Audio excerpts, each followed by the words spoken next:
ایک عورت آئی, کہنے لگی کفل بچے بھوکے ہیں, تو امیر آدمی ہے, 60 دینار چاہیے. کہنے لگا تو یار رنگ گورا, پہلے منہ کالا کر. اس نے کہا غریب ہوں, بچوں نے مجبور کر دیا, تیری میرے. کہنے لگا نہیں, پہلے میرے ساتھ منہ کالا کرے گی. کہا اچھا میں رات کو آؤں گی.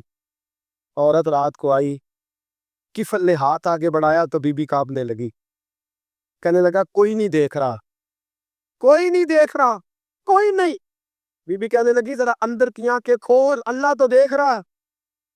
اندر کی کھولنا, اللہ تو دیکھ رہا ہے, تو کیسے کہتا کوئی نہیں دیکھ رہا. بس دل پہ چوٹ آئی, کانپا. 60 دینار دیے, بی بی کو واپس بھیج دیا. آنکھوں میں آنسو آئے, کہنے لگے یا اللہ موت دے دے.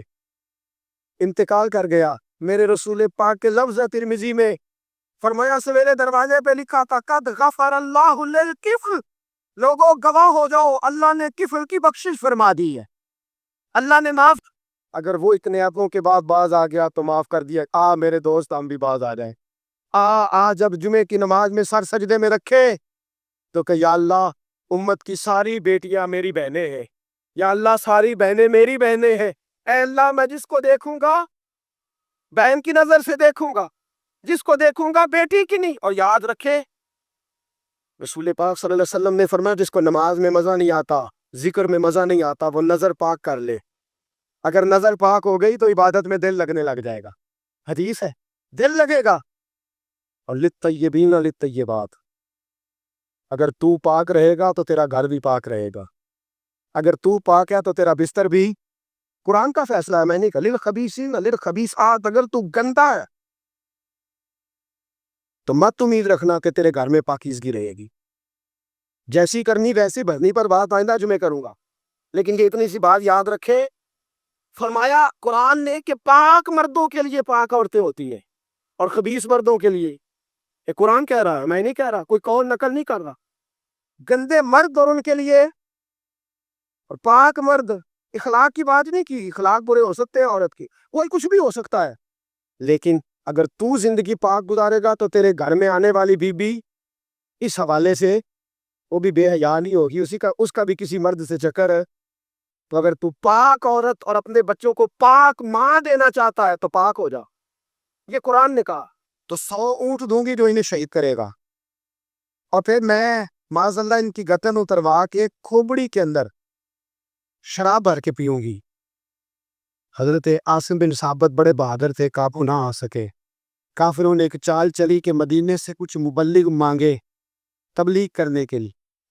بطور مبلغ کو مانگا, لیکن رستے میں بددیانتی کی, جھوٹ بولا, ظلم کیا, انہیں گرفتار کیا, اور گرفتار کر کے معاذ اللہ تعالیٰ انہیں بیچنا چاہا.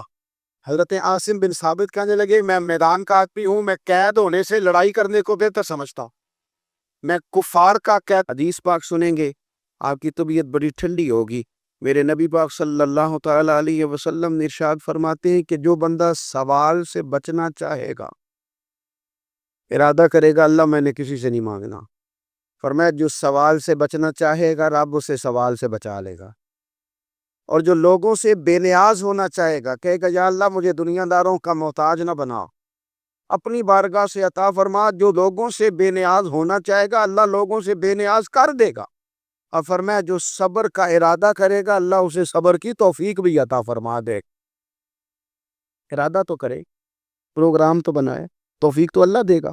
آپ یقین کریں ہم پینڈو لوگ ہیں, چھوٹے بھائی کو کسی نے تھپڑ مار دیا تو بڑا دنیا کو دکھانے کے لیے نہیں, حوصلہ مند بڑا بھائی, حوصلہ مند تھا, دلیر تھا, پر وہ باہر آیا. اس نے کہا میں کاٹ کے رکھ دوں گا, کسی کی ضرورت ہے میرے بھائی کو ہاتھ لگائے. اور اس کی ماں نے بھی کہا, پر اس نے کہا ماں نہیں, میرے پرانو میرے ہوں دیا, سوال ہی نہیں. پھر دولت نے بغض پیدا کر. پھر وہی بڑا بھائی خود بندوق لے کے چھوٹے پہ تان کے کھڑا ہو گیا کہ کارنل والا پلاٹ دے ورنہ گولی مارنے لگا. اتنی عداوت دولت کی خاطر.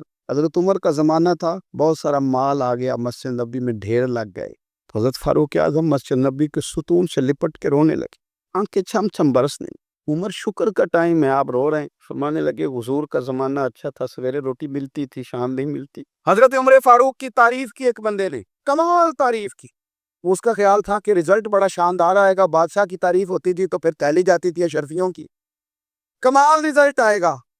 تو حضرت عمر جب وہ پوری کر چکا نا بات تو فرمانے لگے تو خود بھی ہلاک ہوا اور مجھے بھی ہلاک ہی کر دیا، خود بھی تباہ ہوا ہے مجھے بھی تباہ کر دیا، کس طرح کی باتیں کر رہا ہے۔ ایک بندہ اور آیا اور اس نے آ کے کہا کہ پوری امت میں سب سے افضل ہے فاروق اعظم، آپ بھی ہیں۔ یاد رکھنا جس گھر میں حرام آتا ہے نا اس گھر میں بیڈ بھی آ جاتے ہیں، ٹی وی بھی آ جاتے ہیں، مہنگے موبائل بھی آ جاتے ہیں، ٹائلیں بھی لگ جاتی ہیں، ڈبل سٹوریاں بھی بن جاتی ہیں، سب کچھ ہو جاتا ہے۔ دو چیزیں چلی جاتی ہیں، ایک دوسرے کا احترام چلا جاتا ہے، ایک گھر کا سکون چلا جاتا۔ یہ جو غریبوں کا لہو لگ جاتا ہے نا گھر کی ٹائلوں میں، یہ چیختا ہے، یہ چلاتا ہے، یہ رات کو سونے نہیں دیتا، یہ انسان کی نیند میں سوراخ کر دیتا ہے، یہ آزمائش میں ڈال دیتا ہے۔ رزق حلال کئی دفعہ ہوتا تھوڑا ہے پر رب اس میں برکت پیدا فرما دیتا۔ مذاق تو کسی کے عیب کا ہوتا ہے، تیری آنکھ کس طرح کی ہے، تیری ناک چپٹی ہے، یہ مذاق ہوتا ہے کسی کے رنگ کو لے کر، کسی کے قد کو لے کر، کسی کی توتلی زبان کو لے کر، یہ جاہلوں کی علامت۔ آپ دل لگی کریں، حضور بھی دل لگی فرماتے، مسکراتے دل لگی کریں، اس میں کسی کو تکلیف نہیں ہوتی، کسی کا عیب نہیں اچھلتا، کوئی بات ایسی خوشی کی آپ اس میں خوش ہو جائیں۔ لیکن آپ یہ جو رویے ہمارے ہاں پائے جاتے ہیں یہ مذاق ہے، اور مذاق شریعت میں جاہلوں کی علامت ہے۔ جو آدمی دنیا میں ترقی کرنا چاہتا ہے نا، جو چاہتا ہے میں آگے بڑھوں، ترقی کروں، ایسے لوگوں کے پاس بیٹھے جنہوں نے زندگی میں بڑی ترقی کی ہے۔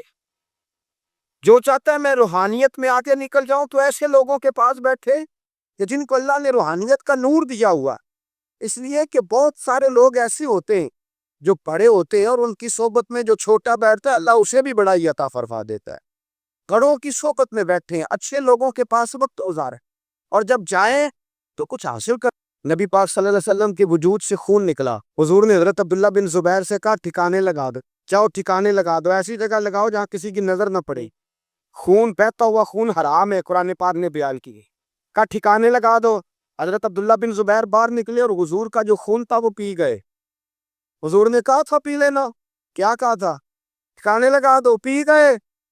واپس آئے تو مصطفیٰ نے فرمایا کہاں ٹھکانے لگایا؟ کہا یا رسول اللہ ایسی جگہ جہاں کسی کی نظر نہیں پڑے گی، ایسی جگہ جہاں کسی کی نظر نہیں پڑے گی۔ حضور نے فرمایا پی گئے ہو؟ کہا حضور پی گیا ہوں۔ فرمایا جاؤ، نبی کا وعدہ ہے تمہارے وجود کو جہنم کی آگ چھوئے گی بھی نہیں۔ ایک دن حضرت عمر فاروق جناب ابو بکر صدیق سے ملنے آئے، کہنے لگے ابو بکر ایک کام سے آیا ہوں۔ ابو عمر کہو، امیر المومنین کے پاس آئے جناب عمر، ایک کام سے آیا ہوں، کہیے۔ کہنے لگے ایک شے کی ضرورت ہے، مانگوں گا تو آپ دے دیں گے؟ جناب عمر فاروق رضی اللہ تعالیٰ عنہ کہنے لگے میرے بس میں ہی تو ضرور دے دوں گا، تو میرا بھائی ہے بات تو کر۔ حضرت عمر فرماتے میں گیا، بڑا غصہ آیا کہ میرے گھر میں آگ لگ گئی، میں سردار مکے کا اتنا سخت گیر آدمی، میرے گھر میں اسلام آ گئے۔ فرماتے میں نے جا کے نا اپنی بہن کے گھر کی طرف رخ کیا، دروازے پہ پہنچا تو میں نے سنا اندر سے آواز آ رہی ہے، قرآن پڑھنے کی آواز آ رہی، قرآن پڑھنے۔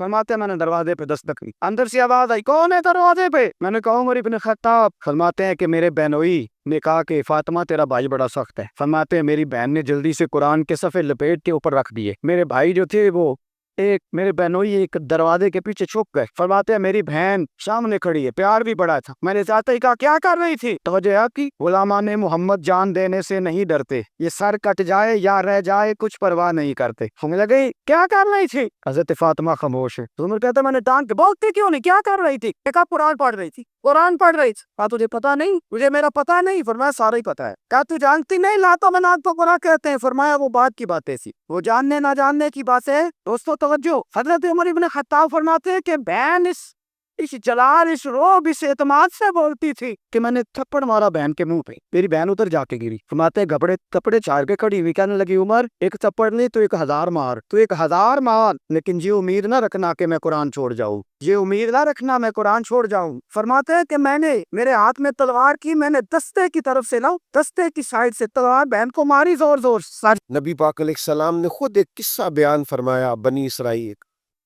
حضور فرمانے لگے 3 شخص تھے، ایک کوڑ کے مرض میں مبتلا تھا، کوڑا تھا، ایک گنجا تھا، ایک نابینا تھا، ہر وقت پریشان رہتے تھے۔ میرے رب نے ان کو آزمانے کا فیصلہ تو دیکھو اللہ کے آزمانے کا طریقہ کیا ہے۔ ایک فرشتہ انسانی شکل میں آیا، سب سے پہلے جس کو کوڑ کا مرض تھا اس کے پاس آیا۔ حضور سید عالم صلی اللہ تعالی علیہ وسلم بیان فرماتے ہیں اس نے آ کے اس سے کہا کیا چاہتے ہو؟ اس نے کہا یہودی کوڑ کا مرض ہے، لوگ مجھ سے نفرت کر دے.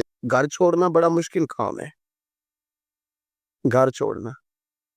وہ جہاں انسان رہا ہوتا ہے نا والدین کے ساتھ، جہاں وقت گزارا ہوتا ہے، کبھی بندہ بوڑھا بھی ہو جائے تو خوابیں اپنے پرانے مکان کی آتی ہے. خواب بھی کبھی آئے نا تو وہیں گھومتا انسان اپنے آپ کو پاتا ہے. لیکن امام حسین نے کہا کہ بس اب وقت آیا ہے تو اب یہ چھوڑنا ہے.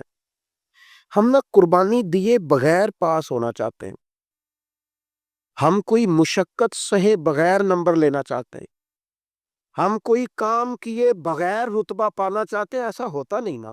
حسین ابن علی بڑے سخت تھے نا دین میں، جہاندار تھے نا دین کے معاملے میں. اللہ نے مشکل ڈالی، امام علی مقام کی باری آئی. بڑی منت کی حضرت عبداللہ ابن عمر نے، رو کے کہا حسین نہ جاؤ. تو امام حسین رضی اللہ تعالیٰ عنہ نے فرمایا نہیں، اب میری ڈیوٹی لگی ہے تو جانا تو میں نے ہے نا، ذمہ داری تو پوری کرنی ہے. امام علی مقام رضی اللہ تعالیٰ عنہ نے اس ساری مشقت کو دیکھا